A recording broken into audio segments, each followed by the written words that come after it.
सगळ्यांनी आपापले mobile silent करून ठेवा. लहान मुलांना पण सायलेंट करून ठेवा.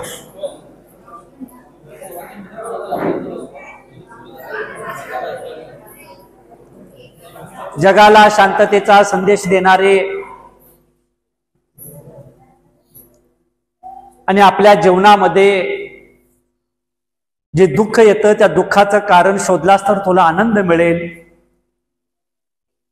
अशा प्रकारचा विचार देऊन आपल्या सर्वांना शहाणं करण्याचं काम ज्यांनी केलं ते तथागत गौतम बुद्ध. अहिंसेचा विचार देणारे भगवान महावीर, इस्लामच्या माध्यमातून शांततेचा आणि प्रेमाचा संदेश देणारे हजरत मोहम्मद पैगंबर साहेब,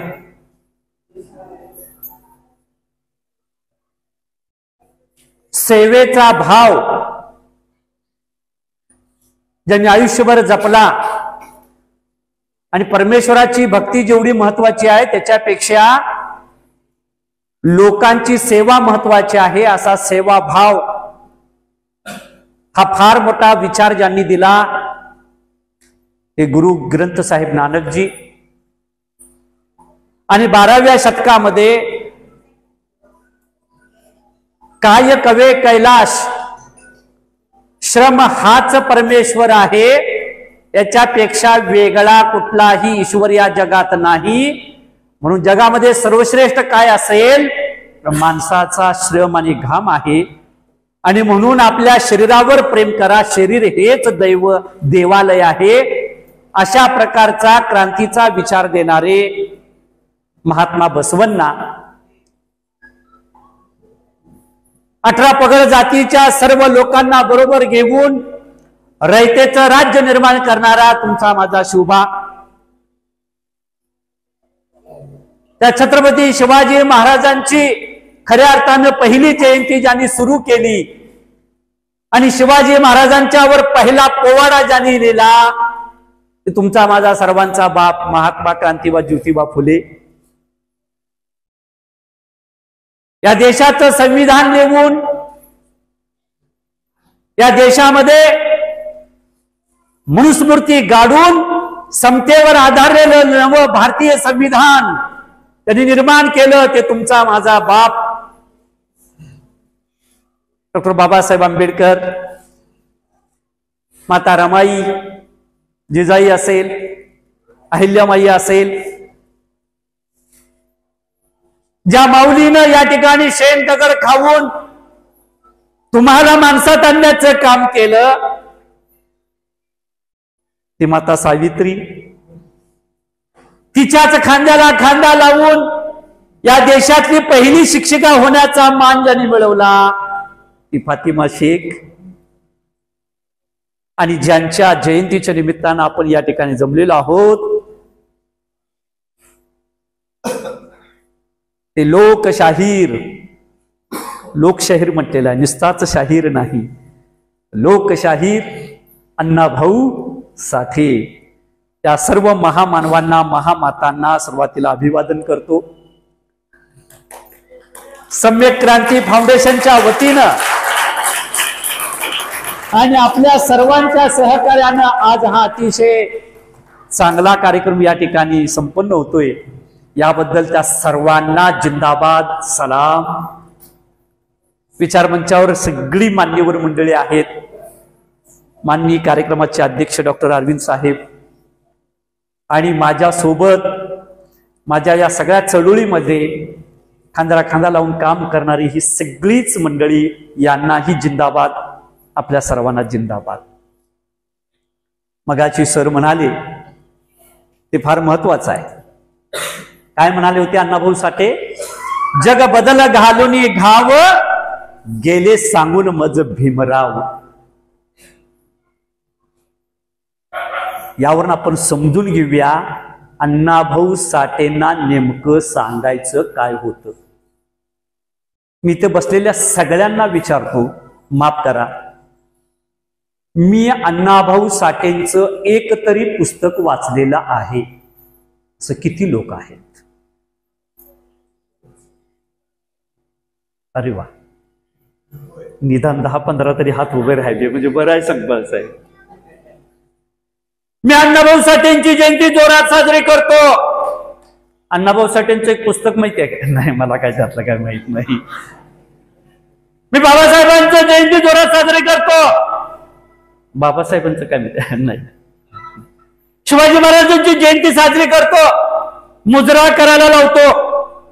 काय माहितीये? नाही, त्यातले तेवढं काय विचारू नका मला. हे आजचं वास्तव आहे. आणि म्हणून आपल्याला विचाराची पेरणी करावी लागेल.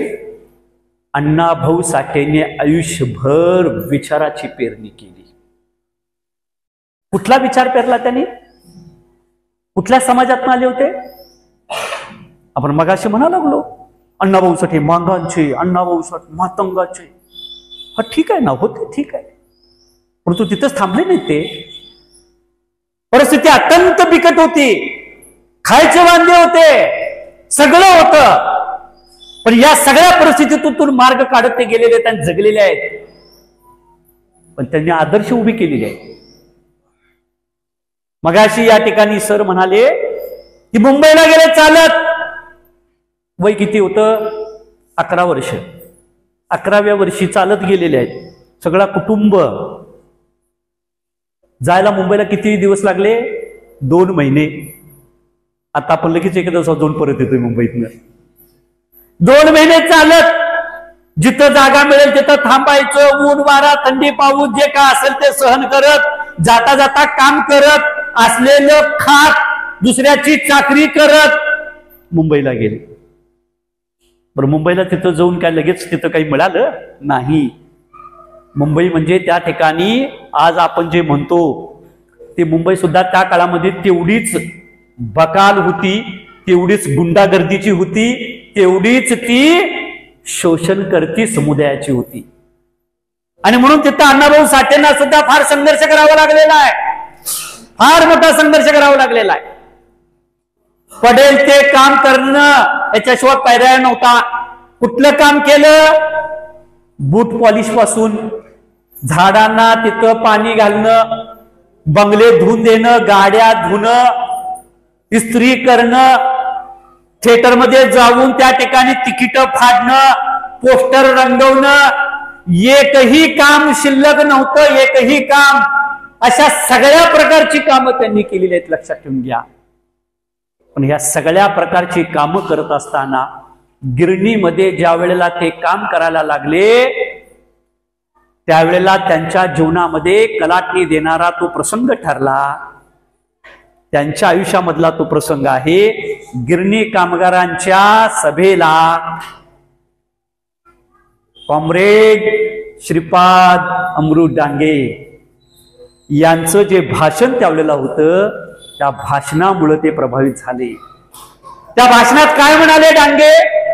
त्या भाषणात डांगे असं म्हणाले की कामगार बंधूंनो, आमच्या आयुष्याचं चांगलं आणि वाईट गाणवणारं दुसरं कोणी नाही आहे, ते आम्ही आहोत.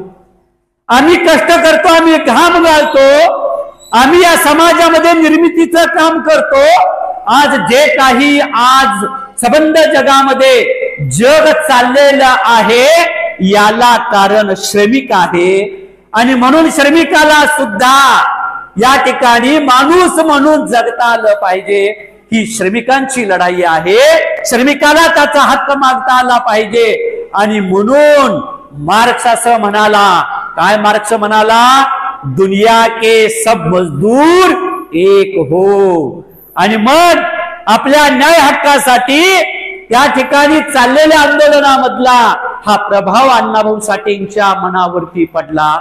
आणि तेव्हापासून अण्णाभाऊ साठे हे कॉम्रेड झालेले आहे, ते लक्षात ठेवून घ्या. कॉम्रेड असणं म्हणजे काय असणं?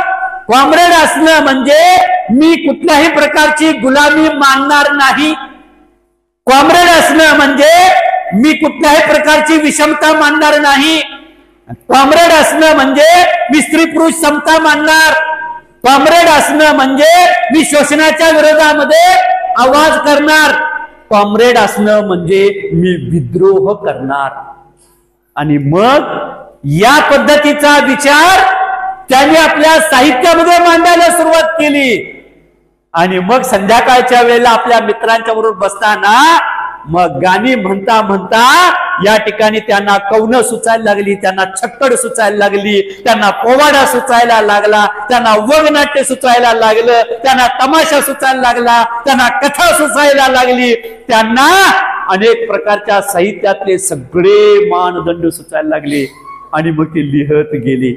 कारण त्यांना कळलं की केवळ मला या ठिकाणी भाषण देऊन चालणार नाही, तर मला श्रमिकांचा आवाज मला माझ्या साहित्यामधून मांडला पाहिजे. आणि मग अण्णाभाऊ साठेंची लेखणी ही त्या ठिकाणी तळपाला सुरू झालेली आहे मुंबईमध्ये, लक्षात ठेवून घ्या.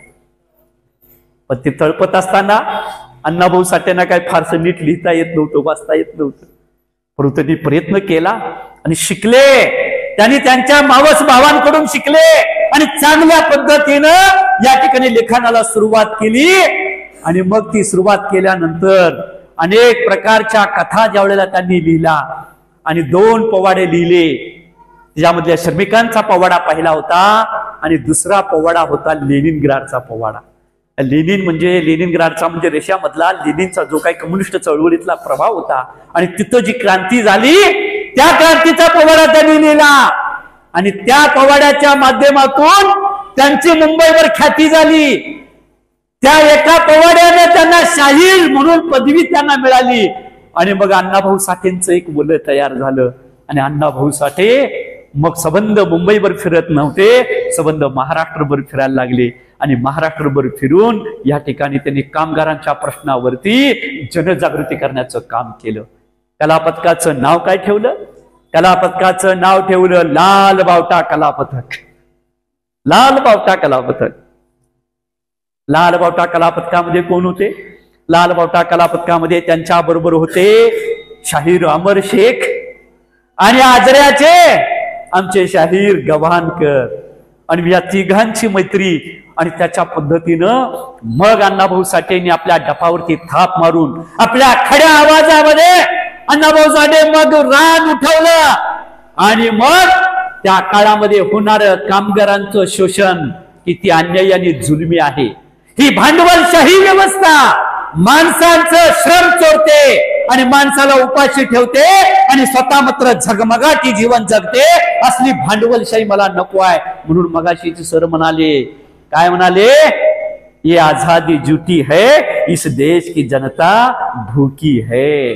अरे घाम घालतो आम्ही, कष्ट करतो आम्ही, डोंगर फोडतो आम्ही, बंगले बांधतो आम्ही, रस्ते करतो आम्ही, सगळं काही आम्ही करतो, पण आम्हाला माणूस म्हणून जगता येत नाही.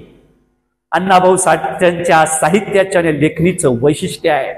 काय म्हणाले ते म्हणाले, माझं लेखन प्रपंच एकाच कारणासाठी आहे, तो म्हणजे जगात जर सर्वश्रेष्ठ कोण असेल तर तो माणूस आहे.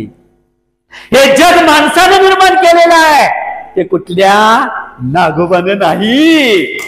आणि म्हणून जग माणसाने निर्माण केलंय, म्हणून माणसाला माणूस म्हणून जगण्याचा मान सन्मान त्याला मिळाला पाहिजे. म्हणून मी म्हणतो, जग बदल घालून घाव गेले सांगून मज भीमराव. हे माझ्या भीमरावांनी सांगितलेलं आहे. अण्णाभाऊ साठेंनी ज्या वेळेला मुंबईवरती जे कवन लिहिलं, ही मुंबई यंत्राची तंत्राची, काय म्हणाले, ही मुंबई यंत्राची तंत्राची, भांडवलशे हरामखोर भांडवलदारांची, त्यातला एक एक शब्द आणि शब्द जो आहे ना, तो फार महत्वाचा आहे.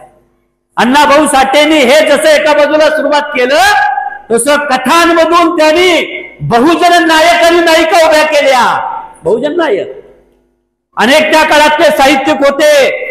बदामाचा शिरा खाऊन पंख्या खाली बसून मग ते लिहित होते प्रेयसी बद्दल, मग ते लिहित होते प्रेमाबद्दल, मग ते लिहित होते अमको तमको, ते सगळं.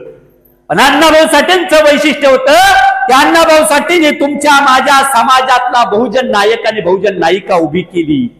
बघा तुम्ही ती वैजयंता, बघा तुम्ही माकडीचा माळ, बघा तुम्ही फकीरा, बघा तुम्ही वारणेचा वाघ. हे सगळ्या काय आहे त्यांच्या? अहो काय माणूस आहे ज्याला नीट शिक्षण घेता आलं नाही, पण प्रतिभा केवढी मोठी. या माणसानं 30 कादंबऱ्या लिहिलेल्या, 30 कादंबऱ्या. साधी गोष्ट नाही, आम्हाला 2 पानं लिहायचं होत नाही. 30 कादंबरी या माणसानं लिहिल्या, 22 कथा संग्रह, 22 कथा संग्रह. आणि एकूण त्या कथा संग्रह किती होतात? 22 संग्रहामधून 300 कथा. किती? 300 कथा. विचार करा तुम्ही. 15 वगनाट्य. वगनाट्य म्हणजे तमाशा बिमाशा आम्ही म्हणतो ते सगळं. 15 वगनाट्य, एक प्रवास वर्णन, अनेक पोवाडे, अनेक छक्कड, अनेक लावण्या, एवढं सगळं त्यांच्या खात्यावर. कसा उभा केला त्यांनी फकीरा? हा फकीरा कोण होता? ज्यावेळेस ते लहानपणी फिरत होते त्यावेळेला रानू मांग नावाचा त्यांचाच समाजातला म्हणजे आपल्याच मांग समाजाचा एक हिरो. तो काय करायचा? तो हिरो दरोडे टाकायचा. पण तो दरोडे टाकून स्वतःचं पोट भरत नव्हता. आताचे मोठे दरोडे मुंबईने दिल्लीला बसलेले आहेत, ते तसला दरोडेखोर नव्हता. तो दरोडेखोर माणुसकीचा दरोडेखोर होता. तो दरोडेखोर लोकांचा लुटायचा, परंतु उपाशी असणाऱ्या गोरगरीब वंचित समाजातल्या आया बहिणींना आणि भावांना मदत करणारा असा तो फकीर होता रानू मांग. आणि यांचं संबंध चित्रण त्यांनी फकीरा कादंबरीमध्ये दिलेलं आहे. वाचा ते जरा. ते त्यांनी फकीराला त्यांच्या सोबत होते आणि फकीराच्या जीवनाचा फार मोठा परिणाम अण्णाभाऊ साठेंच्या जीवनावर झालेला होता. लहानपणी जणू काय आता दुसरा फकीरा अण्णाभाऊ साठेच होतात की काय अशी परिस्थिती होती. परंतु त्यांच्या आईनं वालुबाईनं ओळखलं आणि मग पोराला मुंबईला पाठवलं. जरी मुंबईला पाठवलं असलं तरी पोरग काही त्यांच्यातला पिंड काही गेला नाही, मेला नाही. आणि म्हणून त्यांच्यातला फकीरा तसाच जिवंत राहिला आणि म्हणून त्यांनी फकीरा लिहिली. वारणेचा वाघ पिक्चर निघाला. हे वारणेचा वाघ सत्तू भोसले हे पात्र त्यांनी निर्माण केलं. गाव गुंडाने आया बहिणींच्यावर अत्याचार करत होते. अशा वेळेला तो मातीचा भाऊ उभा राहतो. सगळ्या आया बहिणींना आपला भाऊ वाटायचा सत्तू भोसले. हे पात्र त्यांनी उभं केलं आणि त्याच्यावरती पिक्चर निघाला वारणेचा वाघ. लक्षात ठेवून घ्या. वैजंता, माकडीचा माळ हे मराठीतले नामवंत अशा प्रकारचे चित्रपट. ज्या अण्णाभाऊ साठेंना एक वेळ पोटाला खायला मिळालं नाही, ज्या अण्णाभाऊ साठेंना मुंबईला चालत जावं लागलं, त्या अण्णाभाऊ साठेंना भारतातली सर्वात मोठी चित्रपट संस्था ज्याला म्हणतात इफ्टा, त्या इफ्टा संस्थेचं अध्यक्षपद मिळालं. अध्यक्षपद मिळालं. आणि मित्र कोण? तुम्ही डोक्याला हात लावाल मी नाव सांगितलं तर. त्यांचे मित्र अण्णाभाऊ साठेंचे पृथ्वीराज कपूर, राज कपूर, बलराज साहनी, नरगिस दत्त, ही सगळी त्यांची मित्रमंडळी. बघा, एक मांग समाजातला अण्णाभाऊ म्हणजे तुकाराम आणि ही मित्रमंडळी, काय जादू होती. आणि इफ्टाचे अध्यक्ष केलं त्यांना. जगातला इतिहास एक मांगाचा माणूस एवढ्या मोठ्या संस्थेचा अध्यक्ष होतोय, ही साधी प्रतिभा नाही आहे. आता सगळी ब्राह्मणांच्या ताब्यात गेल्या. महाराष्ट्राचं चित्रपटसृष्टी, महाराष्ट्राची नाट्यसृष्टी सगळी अभिजनांच्या वर्गात, बहुजनांच्या हातात काय नाही. आता कलेचा संबंध ज्या वेळेला पैशाशी नव्हता त्यावेळेला ती बहुजनांच्या हातात होती. आणि कलेचा संबंध ज्या वेळेला पैशाशी आला त्यावेळेला ती अभिजनांच्या हातात गेली. अण्णाभाऊ साठेंचं एवढं वेगळेपण की त्यांनी ज्या कथा लिहिल्या त्या कथांवरची चित्रपट निघायला लागले. त्या कथांवरती अनेक वेगळ्या प्रकारचं संशोधन व्हायला लागलं. आणि कम्युनिस्ट चळवळीमध्ये अण्णाभाऊ साठे एक अशा प्रकारचं वारं तयार झालं होतं की संबंध महाराष्ट्रभर डप घेऊन शोषितांचा आवाज या ठिकाणी आपल्या लेखणीतून मांडायला सुरुवात केली. हे अण्णाभाऊ साठे काय म्हणत होते आपण लक्षात ठेवलं पाहिजे. अण्णाभाऊ साठे असंच म्हणत होते की मला पोटाला खायला मिळत नाही, माझ्या अंगावर कपडा नाहीये, भलेही मी झोपडीत राहतोय, मी चाळीत राहतोय, पण मी या ठिकाणी ठरवलेलं आहे की या महाराष्ट्रातला, या देशातला जो कष्टकरी बहुजन शूद्राती शूद्र समजल्या जाणाऱ्या ज्या लोकांना माणूस म्हणून जगण्याची संधी मिळाली नाही, ज्यांना मान सन्मानाने संधी मिळाली नाही, अशा लोकांना मान सन्मान मिळाला पाहिजे, म्हणून मी या ठिकाणी संघर्ष करणार. मग ते केवळ जातीसाठी संघर्ष करत होते का? नाही, जातीसाठी संघर्ष नव्हता, तो वर्गाचा संघर्ष होता. एक कष्टकरी आणि एक भांडवलशाही व्यवस्था. आणि म्हणून हा वर्ग संघर्ष मार्क्सचा सिद्धांत पातळीवर त्यांनी समजून घेतला. म्हणून अण्णाभाऊ साठे हे कॉम्रेड झाले. अण्णाभाऊ साठे हे खऱ्या अर्थानं या ठिकाणी बाबासाहेबांचा विचार त्यांनी अंमलात आणायला सुरुवात केली. महात्मा फुल्यांचा विचार समजून घेतला. ही सगळी माणसं जे महामानव होते ते सगळे महामानव अण्णाभाऊ साठेंचे आदर्श होते. अण्णाभाऊ साठे इकडं आले. इकडं आल्यानंतर थोडे दिवस गावाकडे आल्यानंतर तिथं आणखीन एक त्यांच्या जीवनाला कलाटणी मिळाली. ए बाळा लवकर बस खाली. त्यांच्या जीवनाला अनेक कलाटणी मिळाली. अण्णाभाऊ साठे हे एका मोठ्या क्रांतिकारकांच्या सहवासात आले. त्यांचं नाव मी तुम्हाला सांगतो, ते म्हणजे क्रांतिसिंह नाना पाटील. क्रांतिसिंह नाना पाटलांच्या सहवासात आले. क्रांतिसिंह नाना पाटील भाषणाला उभे राहायचे. त्याच्या अगोदर मैदान गाजवायचं काम अण्णाभाऊ साठे, शाहीर अमर शेख, शाहीर गव्हाणकर करायचे. आणि एक तासभर या ठिकाणी खिंड लढवायचे. आणि मग खाली बसलेले क्रांतिसिंह नाना पाटील स्टेजवर यायचे.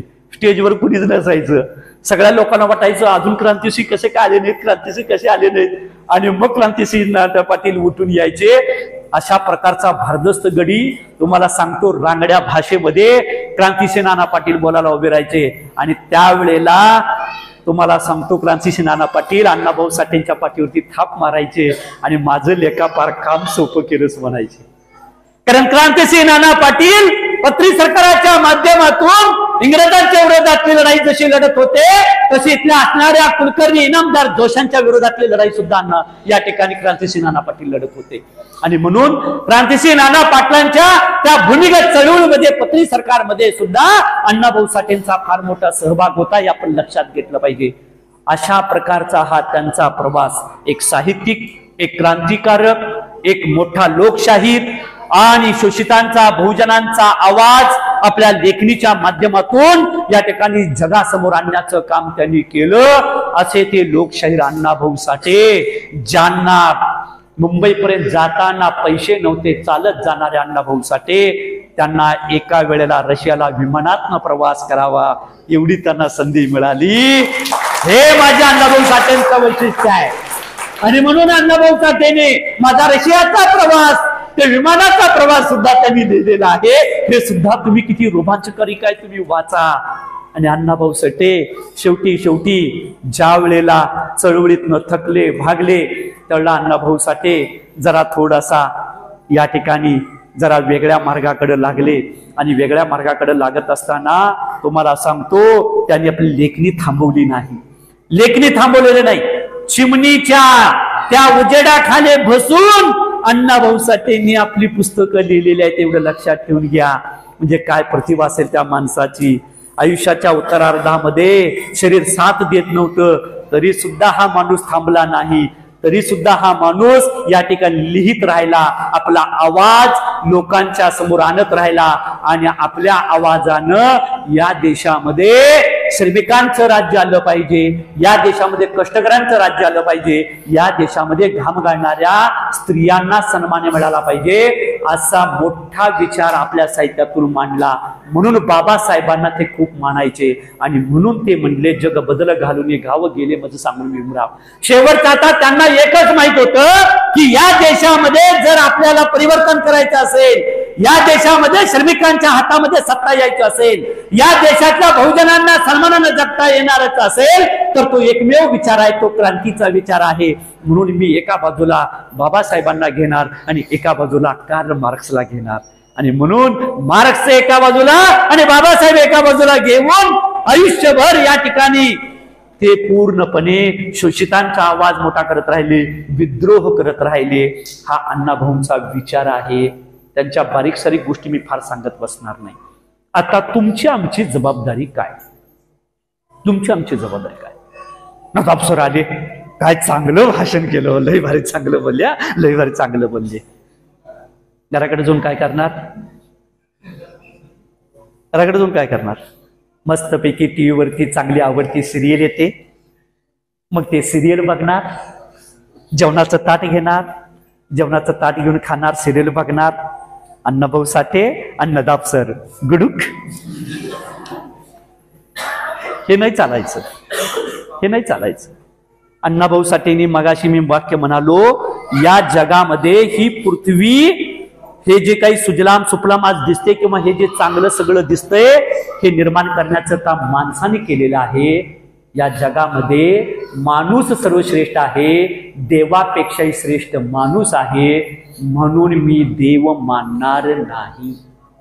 हा विचार बुद्धांनी दिला, हा विचार बाबासाहेबांनी दिला, हा विचार महात्मा फुल्यांनी दिला आणि तोच विचार अण्णाभाऊ साठेंनी दिला.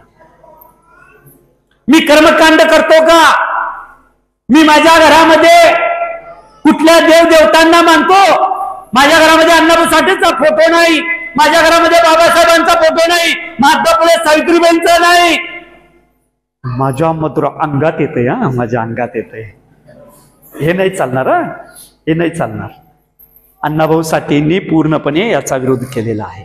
तुम्ही जर अण्णाभाऊ साठेंचे वारसदार असाल ना, तर माझी तुम्हाला विनंती आहे की हे सगळं बंद झालं पाहिजे, बंद झालं पाहिजे. अदानी अंबानीच्या बायकोच्या अंगामध्ये येतंय काय? येतंय? एखाद्या नटीच्या अंगामध्ये येतंय काय? येतंय? नाही ना, त्यांच्या अंगात येत नाही. त्यांच्या अंगात पैशाची दिवी येते आणि आमच्या अंगात हे बदललं पाहिजे. तेव्हा अंधश्रद्धेपासून दूर राहणारा विवेकवादी विचार म्हणजे अण्णाभाऊ साठेंचा विचार आहे. अन्यायाच्या विरोधामध्ये उभा राहण्याचा विचार अण्णाभाऊ साठेंचा आहे. आज अनेक लोक मांगवाडा या खिशात आहे, महारवाडा या खिशात आहे. हे पाहिजे तुम्हाला? पाहिजे काय? अण्णाभाऊ साठेंचा वारसा सांगायचा असेल तर राज्यकर्ती जमात बना, राज्यकर्ती जमात बना. स्वतःला विकू नका, स्वाभिमान गहाण ठेवू नका. अरे अण्णाभाऊ साठेंचा संघर्ष स्वाभिमानासाठी होता, अण्णाभाऊ साठेंचा संघर्ष आत्मसन्मानासाठी होता, माणूस म्हणून जगण्याची संधी मिळण्यासाठी होता. आणि आम्ही स्वतःला विकायला लागलोय काय? दोन दारू. आम्हाला बिर्ला बाटा टाटा कुठे हाय व? अहो सांगा मला अदानी अंबानी बाटा कुठं हाय व? आणि सांगा धनाचा साठा नामचा वाटा कुठं हाय व? आणि सांगा धनाचा साठा नामचा वाटा कुठं हाय व? आणि सांगा धनाचा साठा नामचा वाटा कुठं हाय व? तिथं बिराड उघड्यावर, तिथं लुगडी लुगड्यावर, तिथं बिराड उघड्यावर, तिथं लुगडी लुगड्यावर. माझ्या आईचं फडकं धुडकं, अहो माझ्या आईचं फडकं धुडकं झाटा कुठं हाय व? आणि सांगा धनाचा साठाने आमचा वाटा कुठं हाय व? आणि सांगा धनाचा साठाने आमचा वाटा कुठं हाय व? तिथं मिठात शिजते तुरी, तिथं मुर्गी काटा सुरी, तिथं मिठात शिजते तुरी, तिथं मुर्गी काटा सुरी. अहो दावा मला कटलेस मुर्गी, अहो दावा मला कटलेस मुर्गी काटा कुठं हाय व? आणि सांगा धनाचा साठाने आमचा वाटा कुठं हाय व? आणि सांगा धनाचा साठाने आमचा वाटा कुठं हाय व? घाम शेतात आमचा गळ, चोर आयतच घेऊन पळ. घाम शेतात आमचा गळ, चोर आयतच घेऊन पळ. धन चोरांचा हा पळण्याचा, धन चोरांचा हा पळण्याचा हाटा कुठं आहे व? आणि सांगा धनाचा साठाने आमचा वाटा कुठं आहे व? आणि सांगा धनाचा साठाने आमचा वाटा कुठं आहे व? इथं बिराड उघड्यावर, तिथं लुगडी लुगड्यावर, इथं बिराड उघड्यावर, तिथं लुगडी लुगड्यावर. माझ्या आईचं फडकं धुडकं धाटा कुठं आहे व? आणि सांगा धनाचा साठाने आमचा वाटा कुठं आहे व? आणि सांगा धनाचा साठाने आमचा वाटा कुठं आहे व? म्हणून वामनदादा शेवटी म्हणतात ते फार महत्वाचं आहे. शोधा सारे साठे चला, आज पाडू वाटे चला. शोधा सारे साठे चला, आज पाडू वाटे चला.